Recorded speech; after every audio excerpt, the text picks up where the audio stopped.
한 주간 평안하셨습니까? 제가 기도하고 시작하겠습니다. 참으로 고마우신 아버지 하나님, 은혜를 감사합니다. 세상이 혼탁하고 어지럽고 하나님의 법이 제대로 서지 않음에도 불구하고 한 주간 저희들을 지켜주시며 이렇게 하나님 앞에 나와 예배드릴 수 있도록 인도하여 주심을 감사드립니다. 아버지 하나님, 하나님의 말씀만 들을 수 있는 우리가 될 수 있도록 인도하여 주시옵소서. 하나님의 공의와 정의가 바로 서서 하나님의 법이 널리 퍼질 수 있도록 그 역할을 감당하는 우리가 될 수 있도록 인도하시고 함께하여 주시옵소서. 예수님의 이름으로 기도드리옵나이다. 아멘. 오늘은 출애굽기 26장 1절에서 37절까지의 말씀을 보시겠습니다. 오늘은 이제 성막이 만들어지는 이제 과정이고 이제 오늘도 그림을 준비했고요. 여러분들이 이제 성막이 저렇게 만들어지는구나 이런 것들을 좀 입체적으로 좀 보실 수 있지 않을까 생각이 됩니다. 25장은 지성소와 성소 안에 놓아둘 물건들을 살펴보셨죠, 그죠? 그러니까 지성소에는 이제 언약궤와 속죄소라는 거는 특별하게 다른 기구가 아니라 언약궤의 뚜껑입니다, 그죠? 뚜껑이 속죄소였고 그게 특별한 역할이 있었기 때문에 우리가 이렇게 부르고요. 그 다음에 이제 지성소 이제 한 칸 바깥으로 나오면 성소라는 곳인데 거기에는 이제 진설병을 놓는 떡상이라고 하는 것과 등잔대가 있었습니다. 분향단도 있는데 그건 아직 안 했습니다. 그래서 이제 이 성소와 지성소에 놓일 물건들에 대한 것을 먼저 했다면 오늘 26장은 하면 그 지성소와 성소를 어떻게 만드느냐. 근데 중요한 것은 뭐냐면 조립식으로 만든다는 거예요.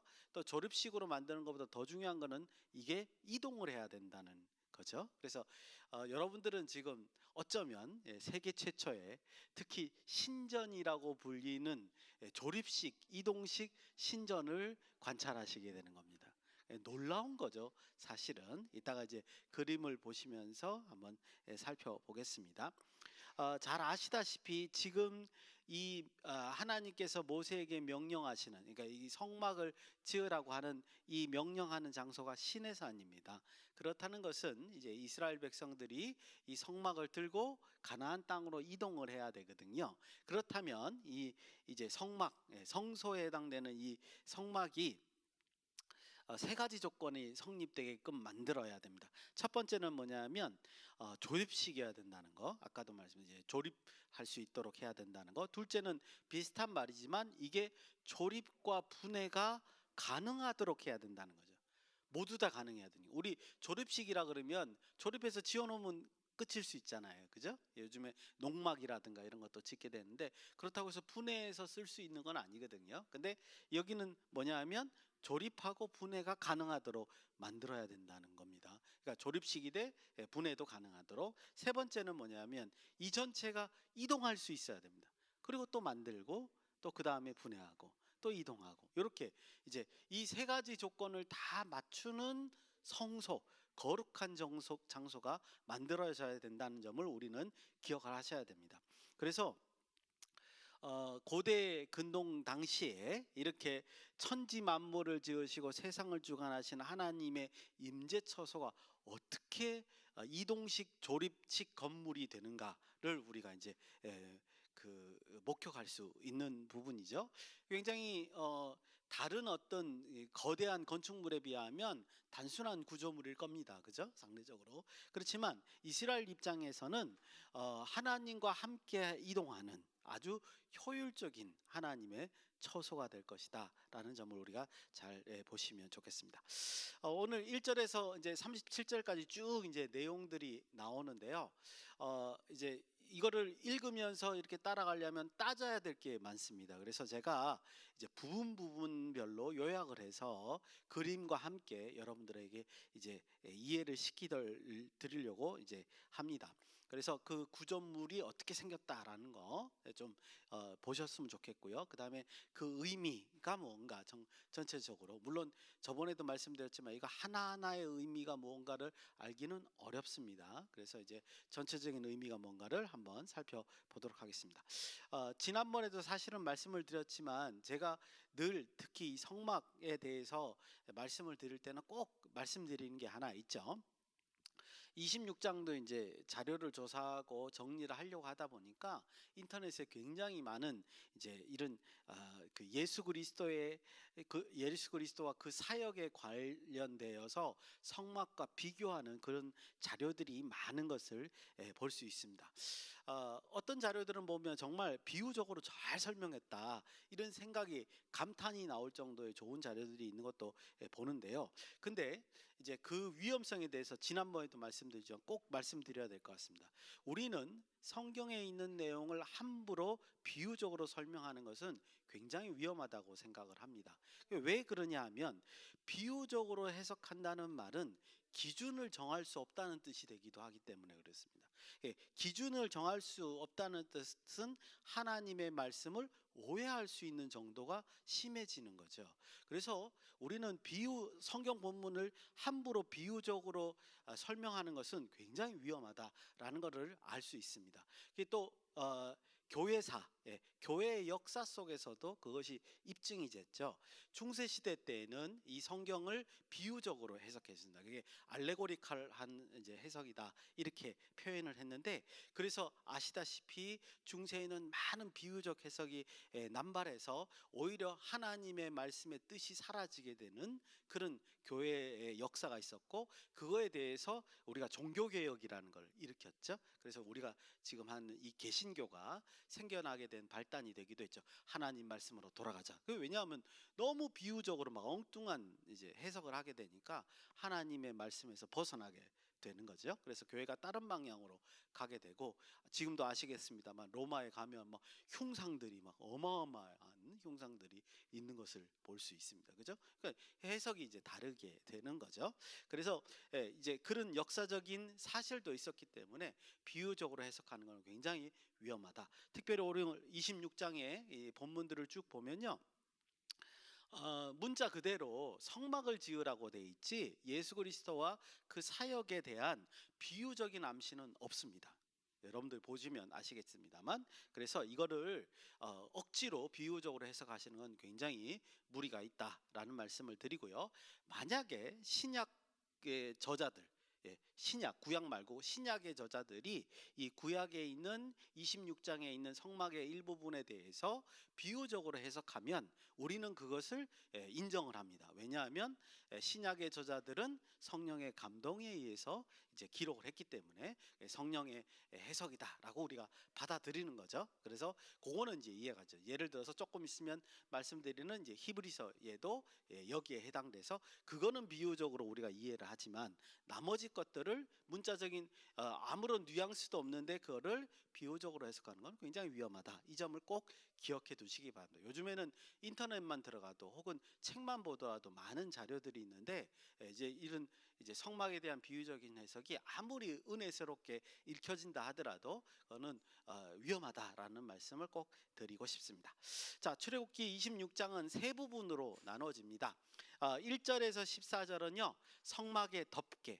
여러분들 이렇게 생각하시면 돼요. 지금 여기 보이는 것 같이 이렇게 외곽 틀을 만들어 놓고 네 겹의 천으로 둘러쌉니다. 이게 이제 성막이에요.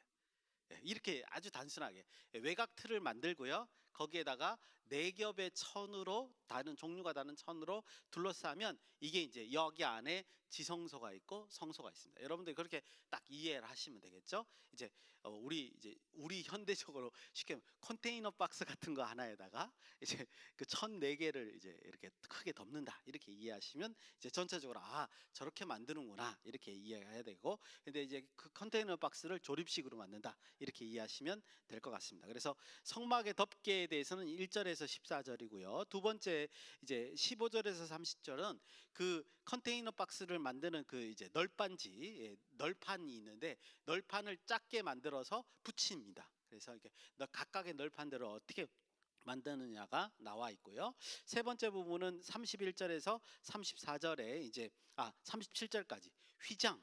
예, 우리로 말하면 커튼이에요. 그죠? 예, 그러니까 지성소와 성소의 가림막 커튼. 그다음에 성소가 이제 그 하나 건물의 바깥면이죠. 그 성소와 바깥 사이의 가림막, 휘장, 커튼.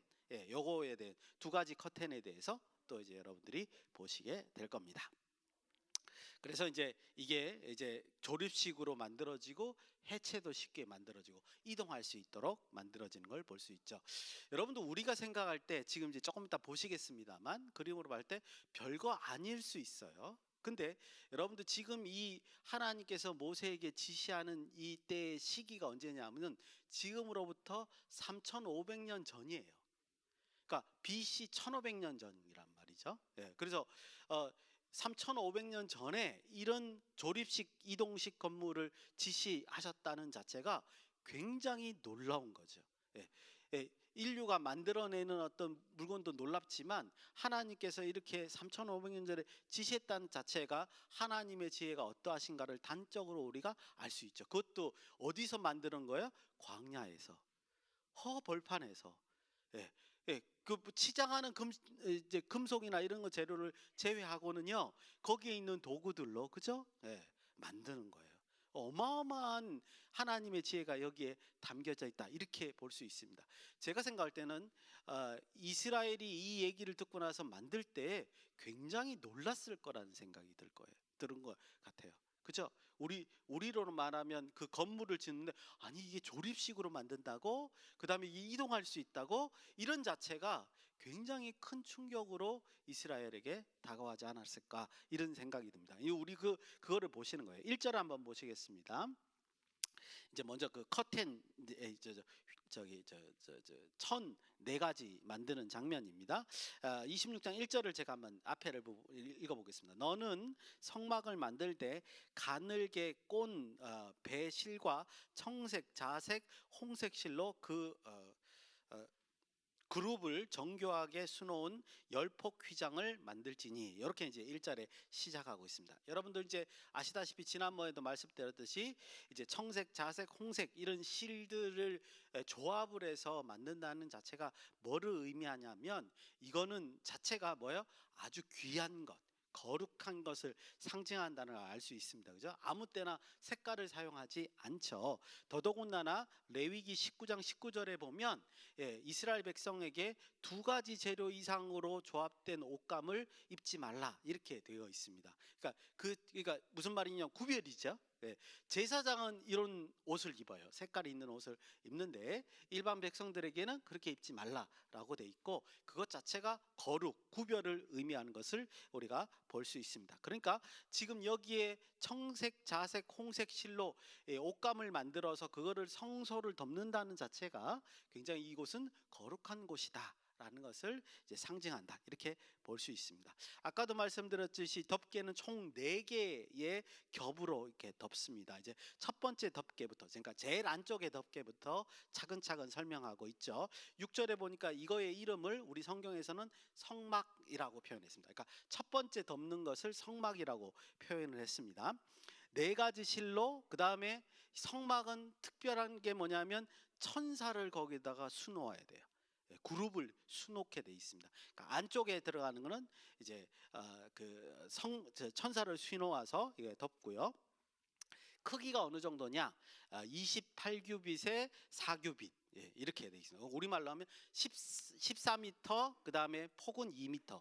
그러니까 길이는 14m, 폭은 2m짜리를 붙이는 거예요. 10장을 이렇게 붙이는 겁니다. 그래서 이제 전체의 성막을 이제 덮게 되는 거죠. 그리고 이제 그 조각과 조각, 10개의 조각이라니까, 조각과 조각은 그 실로 골을 만들어요. 이렇게 고리 모양으로 만들고, 그 고리 모양은 갈고리 50개로 서로 연이어서 이렇게 쫙 붙이게 돼 있습니다. 그러니까 다 떼야 될 때는 다 떼서 이렇게 겹쳐가지고 수레에 실어서 갈 거고요. 그 다음에 만들 때는 어떻게 해요? 그 10장의 그 성막 그 14m, 2m짜리를 그 고를 만든 거기에다 갈고리를 금 갈고리를 이렇게 걸어 가지고 붙여서 덮을 거예요. 그죠? 이렇게 아주 잘 조립식으로 잘 만들게끔 되어 있습니다. 그리고 이제 그 7절에 보시면 두 번째 막이 나오죠. 그 성막을 덮는 막이라고 이렇게 표현되어 있고, 거기에는 흰색 막입니다. 염소털로 만들어 가지고 흰색 막인데, 여기는 약간 크죠. 조금 바깥쪽이니까. 그래서 이제 30규빗, 4규빗 11개로 이제 만듭니다. 30규빗이면 이제 15m 정도. 아까 14m라 그랬는데, 그죠? 조금 더 크게 만들고, 앞에 안에 있는 성막과 조금 다른 거는 뭐냐면 놋 갈고리를 사용한다는 거죠. 안에 거는 금 갈고리인데 그 두 번째 막은 놋 갈고리. 그러니까 여러분들 보시다시피 이게 속으로 들어갈수록, 지성소에 가까울수록 아주 귀한 재료를 사용하고요. 그다음에 이제 바깥으로 올수록 이제 덜 귀한 이제 재료를 사용합니다. 그래서 안에 이제 그 지성소 쪽으로 갈수록 귀한 분이 이제 거기 거하신다는 걸 이제 상징적으로 재료로 이렇게 표현하고 있는 것을 우리가 볼 수 있습니다. 그래서 요거 성막을 덮는 막, 이게 두 번째 막이에요. 염소털로 흰색으로 이렇게 덮게 되는 것을 볼 수 있습니다. 안쪽에는 뭐라고요? 천사가 수놓여 있는 이제 색깔이 있는 막이고, 그 다음 덮는 막이 흰 막이고, 그죠? 그 다음에 이제 세 번째 갑니다. 14절에 보시면 두 개의 막이 더 나오는데, 그 위에 덮는 세 번째 덮개라고 되어 있는데, 이때는 순양의 붉은색의 물을 들인 그 순양의 가죽으로 이제 막을 덮게 됩니다. 그 다음에 네 번째를 보시면 제일 겉부분에 덮는 것은 해달의 가죽으로 이제 덮게 되죠. 그래서 네 번의 막으로 둘러싸게 되는 것을 우리가 볼 수 있습니다. 사진 한번 보여주시죠. 이 그림 1번입니다. 지금 이제 보시다시피, 그죠? 저기 오른쪽 위에 보시는 게 그 뭐죠? 그룹, 그러니까 천사가 수놓아 있는 성막이고요. 그 다음에 왼쪽 아래에 오는 게 흰색이 뭐예요? 염소털로 만든 그게 이제 두 번째로 덮고, 그 다음에 빨간색으로 그 재료가 뭐라 그랬죠? 그 순양 가죽으로 덮고, 그 다음에 마지막 이제 해달의 가죽으로 이렇게 덮고, 이렇게 이제 네 겹으로 덮어서, 지금 왼쪽 위에 보시니까 이게 네 겹이 다 이제 차례차례 이렇게 보여지죠. 근데 덮을 때는 완전히 다 덮어야 됩니다. 저렇게 성막으로 덮어서 이제 그 어떤 그 틀 바깥에 덮는 막을 먼저 이렇게 설명하고 있는 것을 볼 수 있습니다. 그리고 이제 앞 속에 있는 두 개를 휘장이라고 부르고요. 성경은 뒤에 그 위에 덮는 두 개의 그 두 겹의 그 막은 덮개라고 이렇게 이제 성경에서는 표현이 되어 있습니다. 자, 그러면 이제 기본적으로 이런 생각을 하게 되죠. 왜 저렇게 네 겹으로 꽁꽁 싸맸을까, 그죠? 왜 네 겹으로 성막을 덮을까? 제가 개인적으로 한번 생각을 해보니까 근거는 없어요. 근데 보니까는 이제 덮개의 재질을 한번 보면, 이제 비가 오거나 뭐 사막에 광야에 비가 얼마만큼 오겠습니까만은, 그죠? 습기가 이제 안쪽으로 스며들지 않게끔 이제 방습을 하는 어떤 효과가 기본적으로 있을 것 같고요. 그건 이제 재료를 보고 판단하는 거. 또 하나는 뭐냐면, 신학적으로 봤을 때 하나님의 영광이 안에서 바깥으로 이제 이제 퍼져나가지 않도록 하는 것이 아닐까. 왜냐하면 이제 하나님의 영광을 직접 보는 자는 바로 심판을 받기 때문에, 그런 것을 이제 본문 속에서 한번 찾아보니까, 여기 본문은 없지만 다른 성경 본문에서 찾아보니까 그런 이유가 아닐까. 그러니까 어떤 구별의 정도를 이 네 개의 막으로 표현한 것이 아닐까, 이렇게 여겨집니다. 이제 두 번째 단락입니다. 이번에는 이제 성소와 지성소의 내부 골격인 벽을 만드는 장면입니다. 그림 한번 보여주십시오. 우리 본문에는 2번 그림입니다. 15절에서 30절이고요. 그림이요.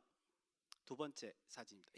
지금 보시다시피 왼쪽 아래에 저렇게 만듭니다. 왼쪽 아래 저렇게 이제 널판지 같이 저렇게 만드는데, 거기 밑에 두 번째 그림을, 오른 중앙에 있는 그림을 보시면 저렇게 이제 중앙에 하나가 있고, 그 상자 같이 덮개도 있고, 그다음 밑에 있는 이제 그 하얀색은 은색은 뭐냐면 받침대예요.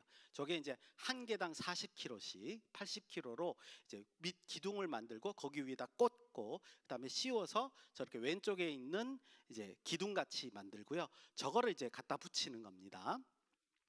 그래서 이제 벽인 널판에 이제 조각목으로 만들고 금으로 싸고요. 높이는 어느 정도냐면 10규빗, 그러니까 5m 정도. 지금으로 말하면 한 2층 높이 정도 만드는 겁니다.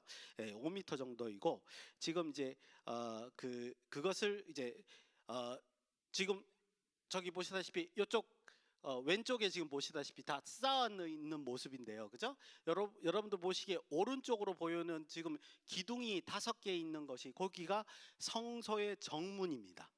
그 휘장이에요. 그리고 지금 왼쪽과 위쪽과 그다음 저쪽 편이 어느 쪽이냐면 왼쪽이 남쪽, 오른쪽이 북쪽, 저쪽 뒤쪽이 동쪽.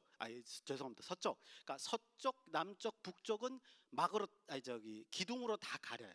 그 다음에 이 동쪽으로만 저렇게 휘장을 둘러서 입구를 만듭니다. 그렇게 이제 만들게끔 되어 있죠. 그래서 남쪽에 20개 기니까 그죠? 왼쪽. 그다음에 북쪽에 20개, 그다음에 저쪽 막은 서쪽은 8개. 이렇게 해서 총 48개로 저렇게 기둥을 만듭니다. 아까 만들었던 기본 거를 딱 세워서 붙여서 만들고, 그다음에 여러분들 지금 가로로 막대기가 보이시죠? 그림에는 왜 4개를 했는지 모르겠어요. 원래는 성경에는 5개라고 되어 있습니다.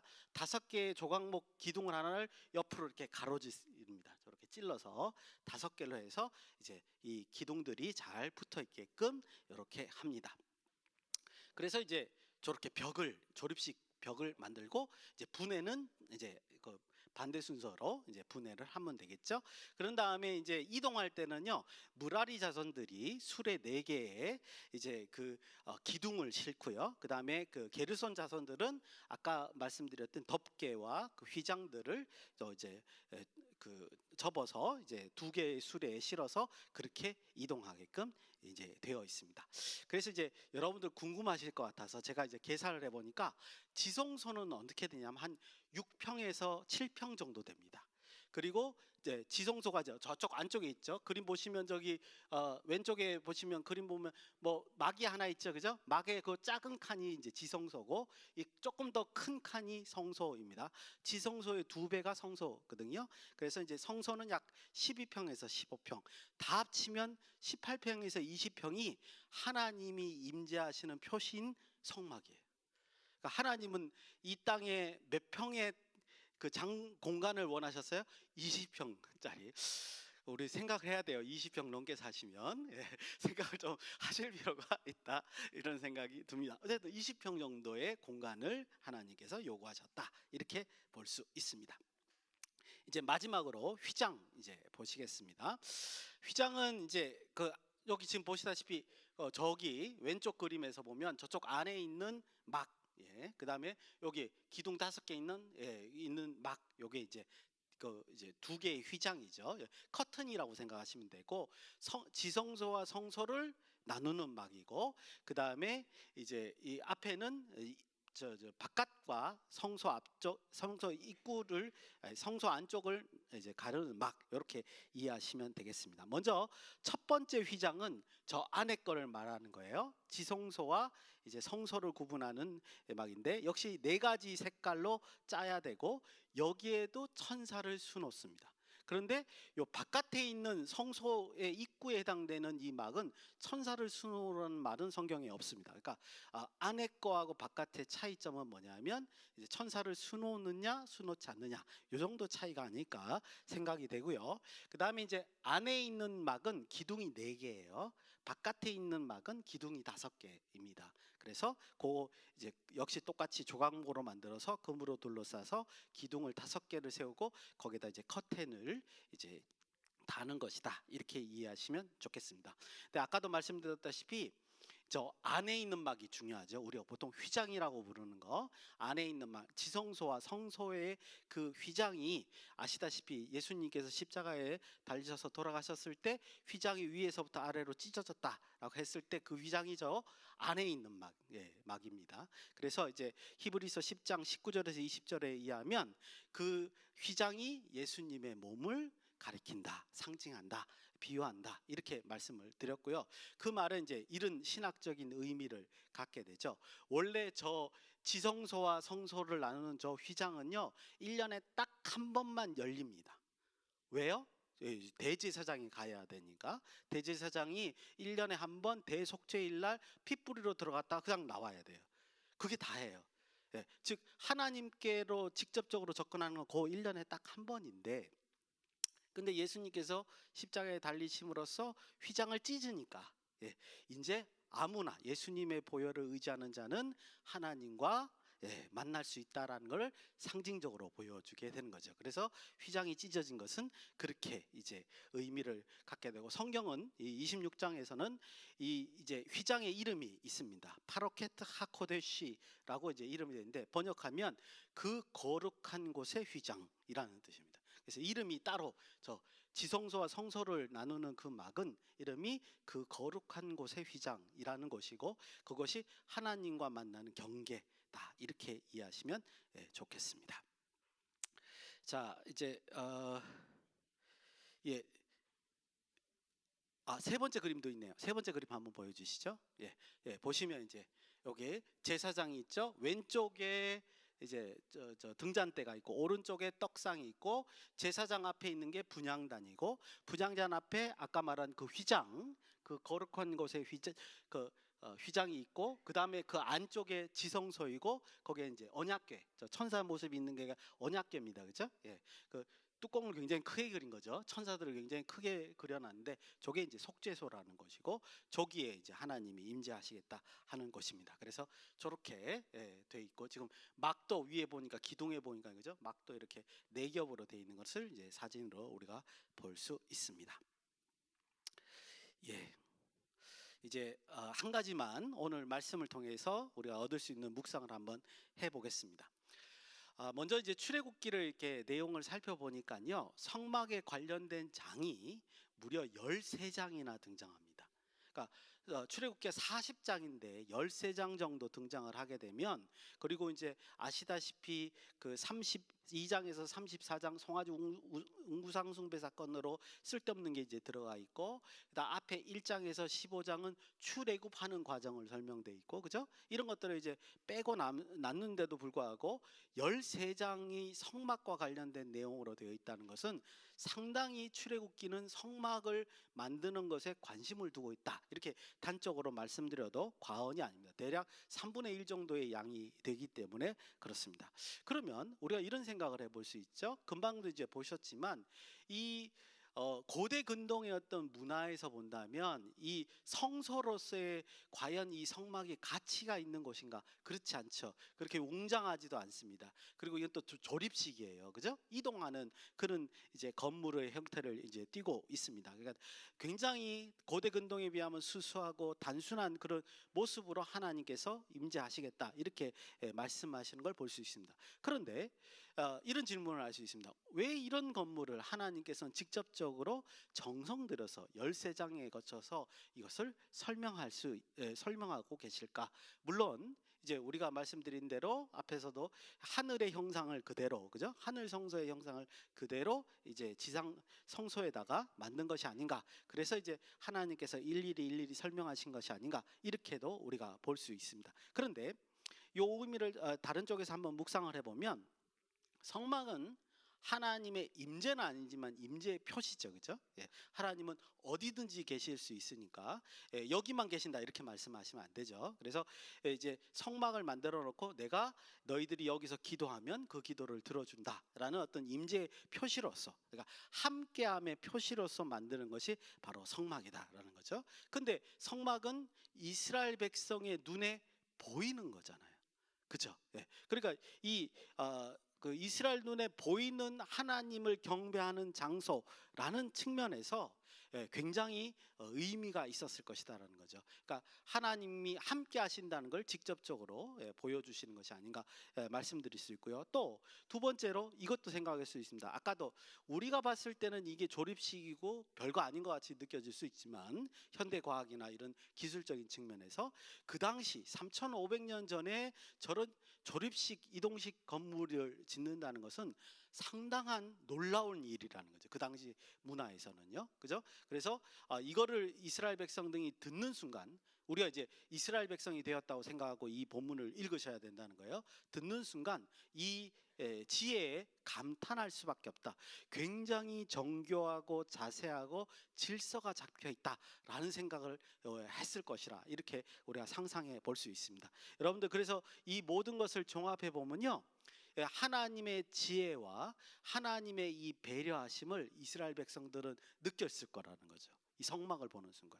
우리는 이제 이거를 보고 그렇게까지 못 느끼지만 이스라엘 당시의 그 사람들은 이 성막의 구조들을 자기들이 직접 제조하고 완성된 모습을 보면서 그렇게 느꼈을 것이다. 그래서 이스라엘 백성들은 이 하늘의 지혜를 보고 놀라면서 정말 하나님이 살아계시는구나 확신하고 그 다음에 그들의 마음속에 이제 하나님 우리와 함께 하시니까 안정감을 가질 수 있지 않았겠나 이렇게 추측해 볼 수 있습니다. 제가 생각할 때 현대 교회에도 이 말씀의 교훈이 그대로 적용될 수 있다는 생각이 듭니다. 왜냐하면 이 오늘 성경 출애굽기 26장을 읽으면서 그때 사람으로 동화되어서 이 본문을 읽으셔야 되죠. 그래서 하나님의 지혜가 이렇게 놀랍구나. 광야에서 성소를 지을 수 있는 어떤 최선의 모습을 우리가 이제 보는 거죠. 그죠? 그래서 이 놀라운 지혜를 우리가 감탄하고 또 현실에 살면서 하나님이 살아계심을 역사를 우리가 삶에서 느끼지 않습니까? 그럼을 통해서 하나님이 여전히 우리와 함께 계시는구나 라고 또 감탄하고 그래서 그 마음을 모두 가지고 또 예배당에 와서 하나님께 경배할 때는 그렇게 또 진심으로 경외하는 마음으로 하나님께 경배하는 이런 모습이 우리에게 똑같이 있어야 되지 않을까 이렇게 묵상을 해봅니다. 그래서 이런 하나님의 귀한 역사를 눈으로 목도하시는 한 주간이 되시기를 예수님의 이름으로 축원드립니다. 기도하시겠습니다. 고마우신 아버지 하나님 은혜를 감사드립니다. 오직 하나님의 말씀만 우리의 삶에 드러날 수 있도록 도와주시옵소서. 그래서 참으로 하나님의 그 역사하심, 살아계심을 인정하고 또 안도하고 평안하는 우리 모두가 될 수 있도록 인도하시고 함께하여 주시옵소서. 예수님의 이름으로 기도드리옵나이다. 아멘.